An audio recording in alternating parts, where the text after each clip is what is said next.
বন্ধুরা, আমাদের ভাগ্য কি জন্মের আগেই লেখা হয়ে যায় নাকি আমাদের কর্ম দ্বারা নির্ধারিত হয়? ভাগ্য সব সময় থেকেই আলোচনার বিষয় হয়ে আসছে। অনেক লোকরা মনে করে যে আমাদের জন্মের আগেই আমাদের ভাগ্য নির্ধারণ হয়ে যায়, আবার অনেকে মনে করে যে একজন মানুষের কর্মই তার ভাগ্য নির্ধারণ করে। ভাগ্য ও কর্ম এজন্য বোঝা জরুরি, কারণ এর থেকে আপনি জানতে পারবেন যে মানুষ খারাপ কর্ম নিজের পূর্ব নির্ধারিত ভাগ্যের কারণে করে নাকি তার কর্মের দ্বারা সে নিজের ভাগ্য তৈরি অথবা ধ্বংস করে। এই ভিডিওতে আপনি জানতে পারবেন যে ভাগ্য এবং কর্মের মধ্যে কে বেশি শক্তিশালী, আর সত্যিই কি ভাগ্য আমাদের কর্ম দ্বারা তৈরি হয়। এই বিষয়ে গরুড় পুরাণ, হিন্দু ধর্মগ্রন্থ এবং আচার্য চাণক্য তার চাণক্য নীতিতে কি বলেছেন। এর সাথে সাথে আপনারা এই ভিডিওতে আরও দেখতে পাবেন যে মুসলিম, খ্রিস্টান এবং অন্যান্য ধর্মে এই বিষয়ে কি লেখা আছে। নমস্কার বন্ধুরা, স্বাগতম আমাদের চ্যানেল বৈদিক জ্ঞান সঙ্গমে। আপনাকে চ্যানেলটি সাবস্ক্রাইব করার জন্য অনুরোধ করা হচ্ছে এবং কমেন্ট বক্সে জয় শ্রী নারায়ণ লিখে ঈশ্বরের প্রতি নিজের কৃতজ্ঞতা প্রকাশ করুন।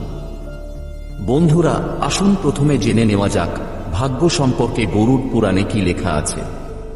এরপরে আমরা দেখব আচার্য চাণক্য তার চাণক্য নীতিতে এ সম্পর্কে কি বলেছেন, এবং ভগবদ্গীতায় ভগবান শ্রীকৃষ্ণ যে কথাটি বলেছেন সেটাও দেখব। হিন্দু ধর্মগ্রন্থে লেখা আছে যে মৃত্যুর পরে শুধু শরীর নষ্ট হয়, কিন্তু আত্মা কখনো মরে না। গরুড় পুরাণে বলা হয়েছে মোট 4 লক্ষ যোনির মধ্যে সবথেকে শ্রেষ্ঠ যোনি হল মানুষের। একজন ব্যক্তির কর্মের ওপর ভিত্তি করে সে মৃত্যুর পরে পরবর্তী যোনি লাভ করে। এর অর্থ হল যে মৃত্যুর পরে আপনি কোন যোনিতে জন্মগ্রহণ করবেন তা আগে থেকেই নির্ধারণ করা রয়েছে।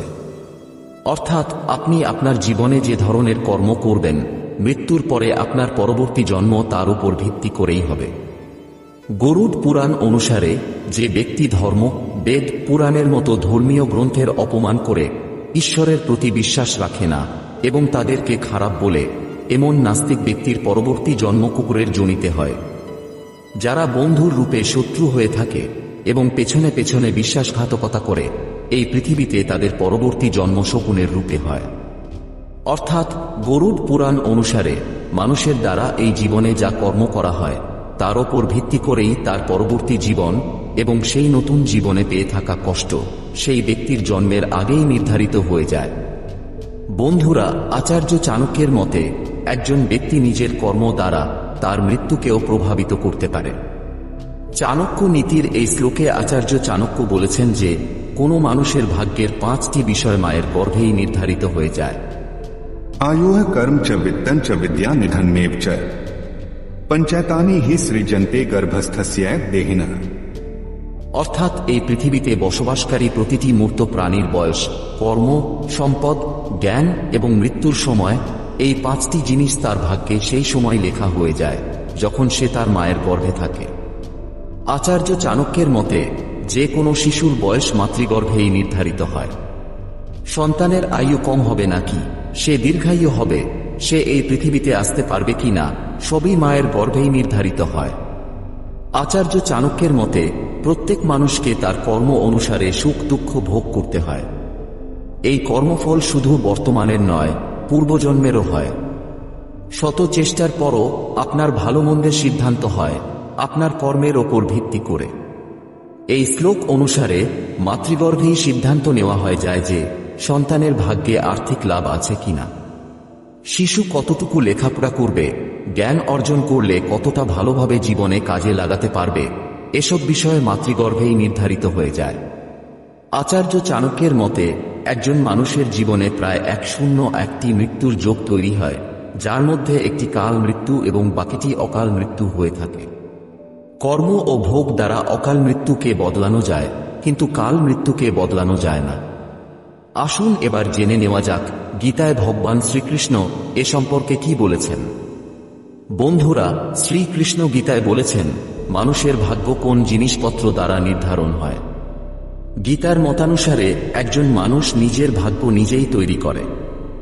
জীবনের প্রতিটি ধাপে আমাদের চিন্তা ভাবনা, আমাদের আচার আচরণ এবং আমাদের কর্মই আমাদের ভাগ্য নির্ধারণ করে।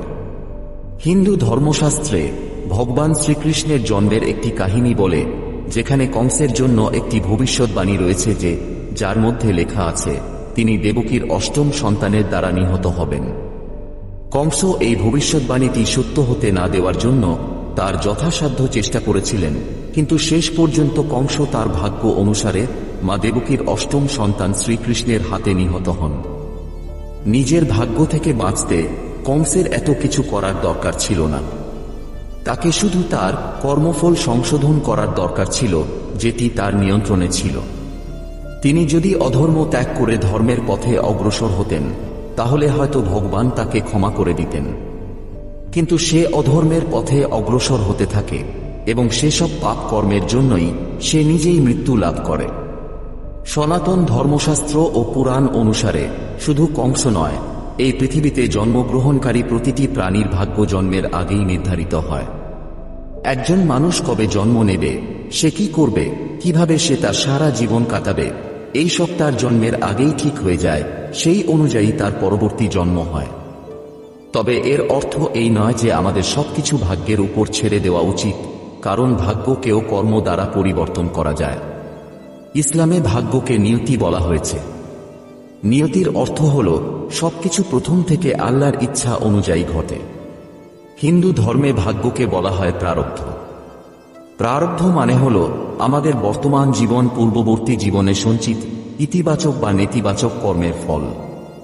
হিন্দু পুরাণ বলে যে আমাদের ভাগ্য আমাদের অতীত কর্ম দ্বারা নির্ধারিত হয়, কিন্তু এই ভাগ্য আমাদের বর্তমান কর্ম দ্বারাও প্রভাবিত হয়। অতএব আমাদের কাজগুলিকে উন্নত করার চেষ্টা করা উচিত এবং আমাদের নিজের ভাগ্যকেও মেনে নেওয়া উচিত। বাইবেল অনুসারে আমাদের পৃথিবীতে ভাগ্যের চেয়ে কর্ম একটি বড় ভূমিকা পালন করে। বাইবেল বলে যে ঈশ্বর তার লোকদের তাদের কাজ অনুসারে তার সাথে রাখেন এবং তাদের প্রতিটি সমস্যা থেকে রক্ষা করেন। যে তার কর্মফলকে তার ভাগ্যের চেয়ে বেশি বিশ্বাস করে, ঈশ্বর তার কর্মকে ভাগ্যে রূপান্তরিত করে দেন। বন্ধুরা, কখনো কি ভেবে দেখেছেন কর্ম ও ভাগ্যকে শ্রেষ্ঠ? ভাগ্য আর কর্মের মধ্যে কোনটি বেশি গুরুত্বপূর্ণ? এটি একটি অত্যন্ত বিতর্কিত এবং ব্যক্তিগত প্রশ্ন। কিছু লোক বলে ভাগ্যই সবকিছু, কিন্তু অন্যরা বলে যে কর্মই সবকিছু। আবার অনেকে বিশ্বাস করে যে ভাগ্য এবং কর্ম উভয়ই গুরুত্বপূর্ণ হয়। পুরাণ অনুসারে ভাগ্য ও কর্মের মধ্যে কর্মকে শ্রেষ্ঠ বলে মনে করা হয়েছে, কারণ ভাগ্যের ওপর আমাদের নিয়ন্ত্রণ নেই, কিন্তু কর্মের ওপর আমাদের নিয়ন্ত্রণ আছে। আমরা কর্ম দ্বারা সবকিছু অর্জন করতে পারি। অন্য শব্দে, কর্মের ফল হল ভাগ্য। কর্ম দ্বারা ভাগ্যের সৃষ্টি হয়, তাই কর্মই শ্রেষ্ঠ বলে বিবেচিত হয়। আমি এটাও বিশ্বাস করি যে ভাগ্য এবং কর্ম উভয়ই গুরুত্বপূর্ণ, কিন্তু কর্মফল ভাগ্যের চেয়েও গুরুত্বপূর্ণ। কারণ কর্ম আমাদের নিয়ন্ত্রণে, ভাগ্য আমাদের নিয়ন্ত্রণে নয়। আমরা কর্ম দ্বারা আমাদের ভাগ্য উন্নত করতে পারি, আমরা ভাগ্য দ্বারা আমাদের কর্মকে উন্নত করতে পারি না। তার মানে আপনাকে কর্ম করতে থাকতে হবে, কিন্তু আপনি যদি সবকিছু ভাগ্যের উপর ছেড়ে দেন তবে আপনি কখনই সফল হতে পারবেন না। তাই বন্ধুরা, ভাগ্য এবং কর্ম সম্পূর্ণরূপে আপনার সাথে সংযুক্ত থাকে। বন্ধুরা, আশা করি আপনারা নিশ্চয়ই বুঝতে পেরেছেন একজন মানুষের ভাগ্য কখন নির্ধারণ করা হয়, জন্মের আগে না জন্মের পরে। আপনাদের যদি এই ভিডিওটি ভালো লেগে থাকে তাহলে ভিডিওটি লাইক করুন